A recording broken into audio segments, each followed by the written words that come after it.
বাবা পয়সা দাও, টিউশনে যাব। তোকে কি প্রত্যেক দিনে পয়সা দিতে লাগে? বাবা তোমার প্রত্যেক দিনই একই কথা। সকাল সকাল ছেলেটা টিউশনে যাবে, পয়সা না দিয়ে কিপটামি শুরু করে দিছে। বাইগান। ঠিক আছে, নিয়ে আসতেছি। लेकिन एक सेकंड। এই নে। 10 টাকা? 10 টাকা ছাড়া ক টাকা দিব তোকে? এখনকার দিনে 10 টাকা কেউ টিউশনে নিয়ে যায়? আমি যখন তোদের মতো ছিলাম 50 পয়সা নিয়ে যেতাম।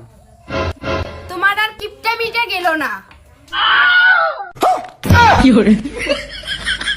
10 টাকাটা পকেটে রেখে 100 টাকা নোটটা নিয়ে এসে দাও।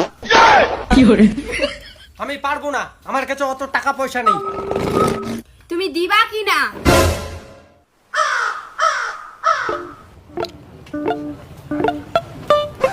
নে।